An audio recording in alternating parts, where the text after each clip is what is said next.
At the family dinner, my parents looked me dead in the eye and said, "Isabella, you're no longer part of this family. Get out." I sat there, fork frozen in midair, watching my brother smirk while they threw away 28 years like trash. That night, I left with one suitcase and a broken heart.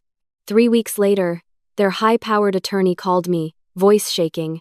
"Your family is facing a $2.3 million lawsuit that could destroy everything."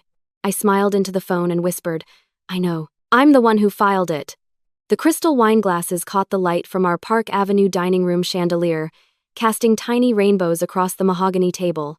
28 years of family dinners in this same spot, and I never imagined this would be my last. "Isabella," Mom's voice cut through the silence like a blade. "We need to discuss your future." I looked up from my untouched salmon, noting how Dad wouldn't meet my eyes. My brother Marcus sat across from me, that familiar smirk playing at his lips. The same look he'd worn when he broke my dollhouse at age 7. "Your father and I have made a decision," Mom continued, her Manhattan socialite composure intact. "You're no longer part of this family." The words hit like ice water. "What?" "Pack your things tonight. You have no home here anymore." My fork clattered against the china. 28 years. Every Christmas morning, every birthday, every scraped knee she'd kissed better. All of it, gone. "Are you serious?" My voice cracked. Dad finally looked up, his eyes dead. "The decision is final. Isabella." Marcus leaned back in his chair, actually grinning now. "Maybe now we can finally have some peace around here." "Why?" The question came out as a whisper. "You know why?" Mom said, her voice arctic. "This family has standards, expectations. You've consistently failed to meet them." I stared at these people who'd raised me, searching for any flicker of the parents who used to tuck me in at night. Nothing. Just cold calculation. I said, "Pack your things." Mom's words were final as a judge's gavel. I stood on shaking legs, my napkin falling to the Persian rug. Fine. That night, they changed the locks while I was upstairs throwing clothes into a suitcase. I heard the deadbolt click as I dragged my bag down the marble foyer. My key, the same key I'd carried for 10 years, worthless metal in my palm. Marcus opened the door just wide enough to shove my suitcase onto the sidewalk. "Don't come back," he said, slamming it shut. I stood there in my designer dress on the Upper East Side sidewalk, homeless at 28, watching my breath fog in the October air. But here's what they didn't know about their obedient daughter Isabella. I'd been listening at doors since childhood. I knew about the offshore accounts, the tax evasion, the charity embezzlement that funded their lavish lifestyle. As I walked away from that limestone fortress they called home, pulling my suitcase behind me, I whispered into the night, "You have no idea what you just unleashed." Before we continue with how I turned their own greed against them, I want to thank those of you who support these stories. Your contributions help me share these moments of truth with others who need to hear that betrayal doesn't have to mean defeat. That was the moment I knew justice wouldn't come from forgiveness. It would come from federal prosecutors. I spent that first night in a Times Square hotel, the neon lights bleeding through thin curtains, casting everything in harsh reds and blues. The city that never sleeps wouldn't let me forget what had just happened. Every honking taxi, every siren in the distance felt like an echo of Marcus's laughter. Sitting on that scratchy bedspread, I pulled out my phone and stared at our last family photo from Christmas. 6 months ago. We're all smiling around the tree in their Park Avenue living room. The tree I'd decorated myself, the presents I'd wrapped, the dinner I'd cooked while Mom entertained her charity friends. God, I was such a fool. The memories came flooding back like a broken dam. 15 years old, working weekends at Romano's Pizza while my classmates went to movies. Not because we were poor, Dad's law firm was already pulling in 7 figures. But because Marcus had racked up $18,000 in gambling debts, and family comes first, Isabella. I remembered handing over my entire paycheck, watching Mom count the crumpled bills on the kitchen counter. "You're such a good sister," she'd said, not looking up. "Marcus just needs time to mature." Mature. At 19, while I worked doubles to keep him out of trouble, 22 years old, I'd been accepted to Columbia's journalism program. Full scholarship. My dream school. My chance to become the writer I'd always wanted to be. I can still smell the coffee brewing in our kitchen that morning when I showed them the acceptance letter, my hands shaking with excitement. Journalism? Dad had laughed. Not the warm laugh I remembered from childhood, but something cold. Isabella, that's not a career, that's a hobby. Mom didn't even look up from her Wall Street Journal. Your father's right. Besides, we need you here. The family business requires reliable people. The family business. Mackenzie and Associates, Dad's law firm, where I became their unpaid office manager, bookkeeper, and emotional punching bag. 40 hours a week, no salary, just experience and the promise that family takes care of family. I gave up Columbia. I gave up journalism. I gave up myself. But the worst memory, the one that still makes my chest tighten, was Grandma Rose. 83 years old, diagnosed with Alzheimer's at Mount Sinai. The woman who'd taught me to read, who'd slip me $20 bills and whisper, "Follow your dreams, sweet girl." When she got sick, suddenly everyone was too busy. Mom had her charity galas, Dad had his cases, Marcus had his opportunities, which meant expensive dinners and failed business ventures. So I moved in with Grandma Rose. 2 years of my life, watching the strongest woman I'd ever known fade away piece by piece. Feeding her, bathing her, reading her the same children's books over and over because they were the only stories she could still remember. "Isabella?" she'd whisper on her bad days, her roomy eyes searching my face. "Are you my granddaughter?" "Yes, Grandma, I'm here. Such a good girl. Don't let them take that from you." I thought she meant my kindness. Now I realize she meant my strength. The night Grandma Rose died, I called home from the hospital, tears streaming down my face. "She's gone." I choked into the phone. "Okay," Mom said, like I'd told her the weather. "When's the funeral? We'll need to discuss her estate." Her estate. Not her memory, not her love, not the woman who'd raised Dad when his own parents couldn't be bothered, just money. And through it all, every sacrifice, every sleepless night, every dream I'd buried, they called my writing cute little stories. They called my independence selfish. They called my voice ungrateful. Sitting in that hotel room, surrounded by the ghosts of 15 years of devotion, I finally understood the truth. I wasn't their daughter. I was their fool. But fools can learn, and some lessons come with interest. The email arrived at 7:43 a.m., 3 days after I'd checked into that Times Square hotel. I was nursing my third cup of gas station coffee, scrolling through job listings on my laptop, when the subject line made my blood freeze. Urgent. Estate of Rose Mackenzie. Immediate action required. I clicked it with trembling fingers. "Dear Miss Isabella Mackenzie, we've been attempting to reach you regarding your late grandmother's estate. As the primary beneficiary of the Rose Mackenzie Trust, you are entitled to immediate possession of the family residence at 847 Park Avenue, plus a trust fund valued at $1.8 million. Please contact our office immediately to discuss irregularities we've discovered in the estate management. Sincerely, Harold Brennan, Associate as Estate Law." The laptop nearly slid off my lap. Grandma Rose had left me the house? The trust fund? My hands shook so violently I could barely dial the number. "Mr. Brennan? This is Isabella Mackenzie. I just got your email." "Miss Mackenzie, thank God. Where have you been? We've been sending notices to that address for 6 months. His voice was sharp, professional. "Your family claimed you were unavailable for contact." Unavailable, while they kicked me out of my own inheritance. What irregularities? Papers rustled on his end. Unauthorized withdrawals totaling $127,000 from the trust account. Money transferred directly to Mackenzie and Associates' business account. The signatures don't match your handwriting samples from your grandmother's original will. Forged signatures. They'd been stealing from me for 6 months. "Mr. Brennan, I need copies of everything. Every document, every transaction. I'll have them ready by noon." I hung up and stared at my reflection in the hotel mirror. That house, my childhood home, legally belonged to me.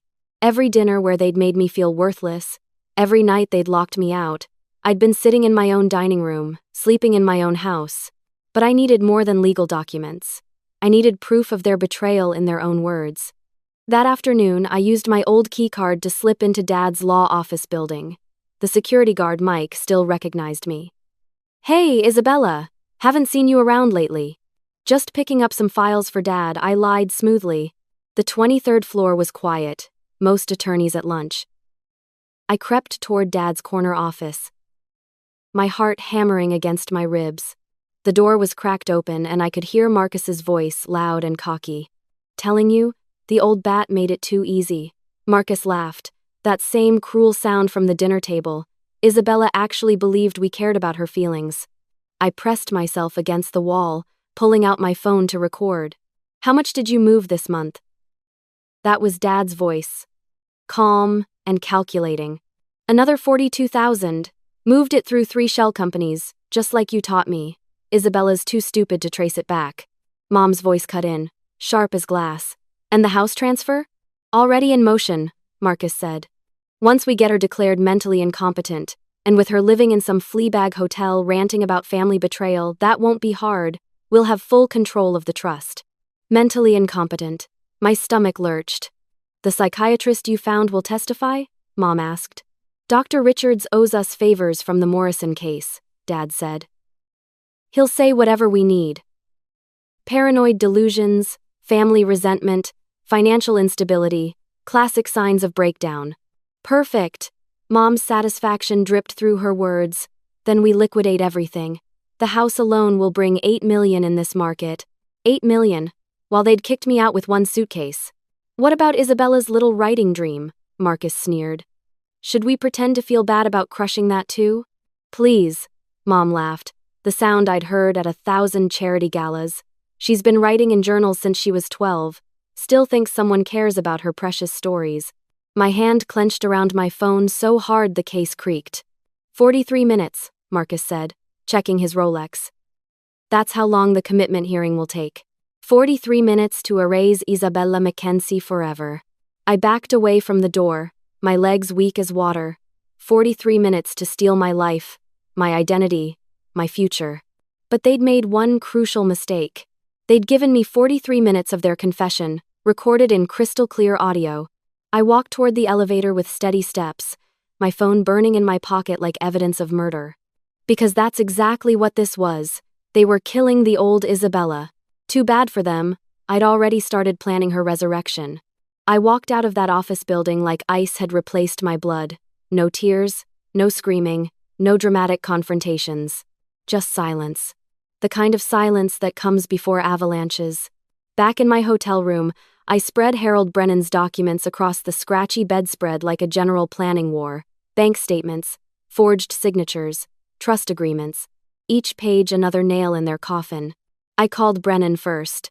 "Harold, I need to freeze all accounts immediately." "Already done." The moment I heard that recording, I filed an emergency injunction. "Your parents can't access another penny." "What about the house?" "Legally yours. Has been since your grandmother died. They've been squatters for 6 months. Squatters in my own home."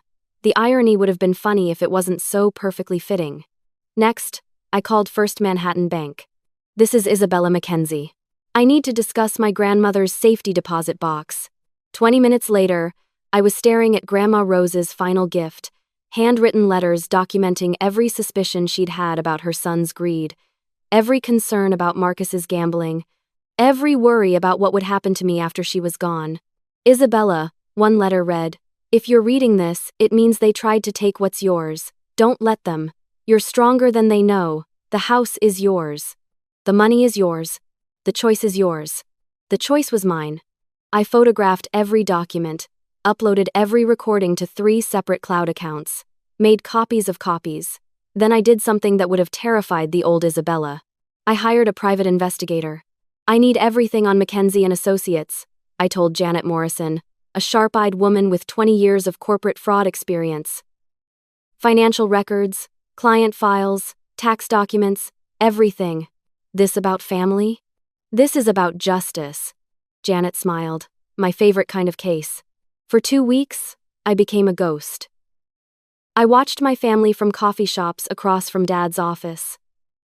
I followed Marcus to his poker games in Chinatown basements. I sat in Central Park, feeding pigeons while Mom power walked past, never noticing the daughter she'd discarded. They thought I'd vanished, broken, defeated. They had no idea I was building their destruction, one document at a time.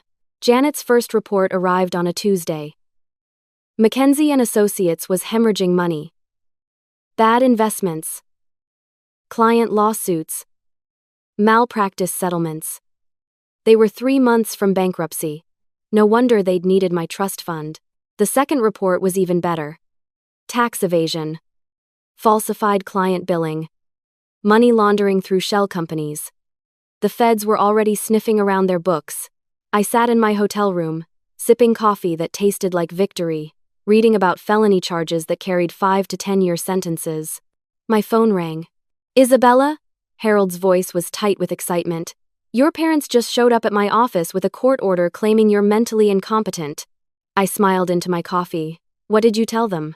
"That you're the most competent client I've ever had, and that they're about to face criminal charges for elder abuse, fraud, and embezzlement." "How long before the charges are filed?" "End of the week." "Unless they want to settle." "Settle." The word tasted sweet as honey. "Harold, I want to make them an offer." "What kind of offer?" I walked to my hotel window, looking out at the city lights, the same lights that had kept me awake my first night of exile.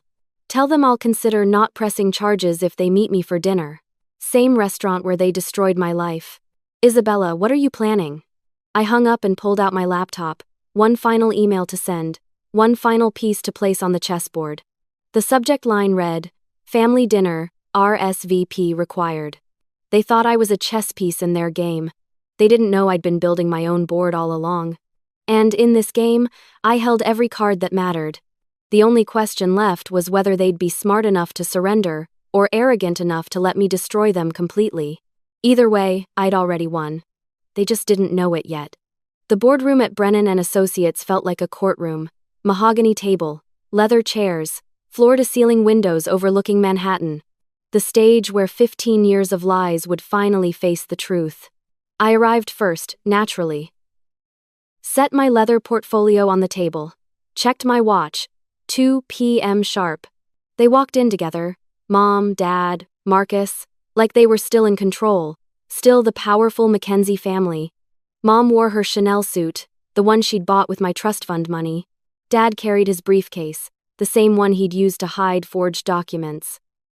Marcus slouched behind them, texting on his phone like this was just another inconvenience. Harold Brennan sat at the head of the table, his expression granite hard. "Please, sit," he said. Mom's eyes found mine across the table. Cold, calculating, still convinced she could manipulate her way out of this. "Isabella, sweetheart," she began, her voice dripping false warmth. "I think there's been a terrible misunderstanding." "No." My voice cut through her act like a blade. "No more lies." I opened my portfolio. The first document landed on the table with a soft thud that somehow echoed like thunder. "Bank records," I said, showing $127,000 transferred from the Rose Mackenzie Trust to Mackenzie and Associates business account. Dad's face went pale. Marcus finally looked up from his phone. The second document. Forged signatures. 3 different handwriting experts confirmed none of these match my actual signature. Mom's mask began to slip. Those could be mistakes. "The third document," I continued, placing it down like a judge's gavel. "Audio recording. 43 minutes of you planning to have me declared mentally incompetent so you could steal my inheritance." I pressed play on my phone. 43 minutes to erase Isabella Mackenzie forever. Marcus's voice filled the room. His real voice. His cruel laugh. His admission of guilt. The silence that followed was deafening. "You recorded us?" Dad's voice cracked. "I recorded criminals," I replied. "In your own office, discussing fraud, elder abuse, conspiracy." Mom exploded. "You don't deserve a dime. After everything we've done for you, you ungrateful, everything you've done for me?" I stood up, my voice steady as steel. "You mean forcing me to give up Columbia? Making me work unpaid in your business? Using me as free labor while you stole my inheritance?" I pulled out the final document. Grandma Rose's letter, her handwriting still clear after all these months. "Isabella, if you're reading this, it means they tried to take what's yours.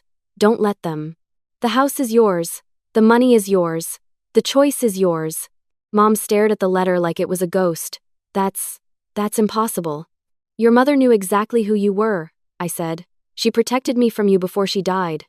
Marcus finally found his voice. This is bullshit. You can't just… Can't what? I turned to face him. Can't fight back? Can't use the law against people who break it? Can't protect myself from family members who see me as a bank account? Harold cleared his throat. Mr. and Mrs. Mackenzie, your daughter is entitled to immediate possession of the Park Avenue residence, full access to the trust fund, and damages for the misappropriated funds. Damages? Dad whispered. Triple the amount stolen, plus legal fees. Approximately $400,000. Mom's hand flew to her throat. We don't have. Then you'll sell the law firm, I said simply, or face criminal charges. Your choice. The power shift was complete. For the first time in my life, they were looking at me with fear instead of contempt. Isabella, Mom tried one last time, her voice breaking. We're family. I looked at these three people who'd raised me, who'd molded me, who'd tried to destroy me. No, I said quietly. Family doesn't steal from each other. Family doesn't lie to each other. Family doesn't kick their daughter onto the street with one suitcase. I picked up Harold's pen, signed the transfer documents with a hand steady as a surgeon's. For 28 years, I believed you loved me. Now I know the difference between love and control. The pen clicked as I set it down. Congratulations. You taught me exactly who I don't want to be. I walked toward the door, then stopped. Oh, and Marcus, change the locks all you want. I already changed the deed. The last thing I heard before the door closed was Mom's voice, finally telling the truth. What have we done? Too late, I thought. About 6 months too late. The news broke on a Wednesday morning in the New York Post's business section. A small article buried on page 14 but devastating enough. Prominent Manhattan law firm under federal investigation for trust fund fraud. I read it over coffee in my grandmother's kitchen, my kitchen now, watching the morning light stream through windows I'd cleaned as a child. The article mentioned Mackenzie and Associates by name, mentioned the family trust violations, mentioned ongoing criminal proceedings. By Thursday, 3 major clients had terminated their contracts. By Friday, the Manhattan Bar Association had opened an ethics investigation. By Monday, Dad's law firm was hemorrhaging partners like a sinking ship. I watched it all unfold from the quiet sanctuary of my Park Avenue home, the same home where they'd kicked me out 6 weeks ago, now legally and completely mine. Grandma Rose's furniture was exactly where she'd left it. Her reading chair by the window. Her china cabinet filled with memories. Her photo on the mantel, smiling like she knew justice would eventually find its way home. My phone buzzed constantly those first few days. Marcus, mostly. Angry voicemails that grew more desperate with each call. You destroyed our family, Isabella. Are you happy now? Dad might lose his license because of you. Mom's having panic attacks. This is all your fault. I blocked his number after the 5th message, then blocked Mom's, then Dad's. I wasn't interested in their version of accountability, which sounded remarkably like blaming everyone except themselves. The legal proceedings moved swiftly. Federal prosecutors, armed with my recordings and financial evidence, built an airtight case. Dad faced disbarment, Mom faced fraud charges. Marcus faced the reality that his gambling debts were now his problem alone. 3 weeks after our boardroom confrontation, I received one last desperate text from an unknown number. Isabella, please. We can work this out. We're family. I stared at those words for a long moment, then deleted the message without responding. Some bridges aren't meant to be rebuilt. Now I sit in Grandma Rose's reading chair every evening, watching the sunset paint Manhattan in shades of gold and amber. The silence isn't lonely anymore. It's peaceful. The kind of peace that comes from living in truth instead of someone else's lies. The house feels different now that it's truly mine. Lighter somehow. Like it's finally exhaling after holding its breath for months. I've started writing again. Real writing. Not the little stories they used to mock. A memoir about family, betrayal, and the difference between love and control. Publishers are interested. Agents are calling. Turns out there's a market for truth. Sometimes I look at old family photos and feel something that might be sadness. Not for what I lost, but for what we never really had. I spent 28 years believing in a version of family that existed only in my imagination. But here's what I learned. Justice isn't about revenge. It's about truth. And sometimes the most loving thing you can do is refuse to enable people's worst behavior. I believed in love for 28 years. Now I believe in love that comes with boundaries. The difference has set me free. 6 months later, I stood in the doorway of my new apartment in the village, morning sunlight streaming through tall windows that actually belonged to me. Not a palace, not Park Avenue prestige, just 800 square feet of honest space where no one could change the locks or question my worth. My writing desk sat by the window, a simple wooden table I'd bought myself. My laptop opened to page 47 of my memoir. My coffee growing cold as words flowed like they hadn't in years. The phone rang at 11:43 a.m. Isabella Mackenzie? This is Sarah Chen from the Brooklyn Writers Collective. We've read your submission, Blood Money, a family memoir. We'd love to discuss publication. I set the phone down with hands that didn't shake anymore. 6 months ago, they'd called my writing cute little stories. Yesterday, a publisher called it a powerful testament to survival. The difference? I'd stopped writing for their approval and started writing for my truth. That evening, I pulled out Grandma Rose's final letter, the one Harold had found in her safety deposit box. The paper was cream-colored, expensive, her handwriting still steady despite her age. My dearest Isabella, it began. If you're reading this, it means my worst fears came true. Your father, my son, has let greed poison his heart. But you, sweet girl, you have something they'll never understand. You have integrity. Don't let them convince you it's weakness. I traced her words with my finger, remembering her voice. The house is yours because I know you'll fill it with real love, not transactions. The money is yours because I know you'll use it to build something beautiful, not destroy something precious. Never apologize for having a conscience in a family that sold theirs. My eyes blurred, but I kept reading. They'll call you ungrateful when you refuse to enable them. They'll call you selfish when you finally protect yourself. They'll call you family when they need something. Remember this. Family isn't about blood. It's about love without conditions, support without strings, loyalty that goes both ways. The letter ended with a line that took my breath away. You believed in love, Isabella. Don't stop. Just learn the difference between love and manipulation. One sets you free, the other keeps you prisoner. I folded the letter carefully, my throat tight with gratitude for a woman who'd seen clearly what I'd been blind to for 28 years. The truth is, I didn't win because I was smarter than them. I won because I finally stopped accepting less than I deserved.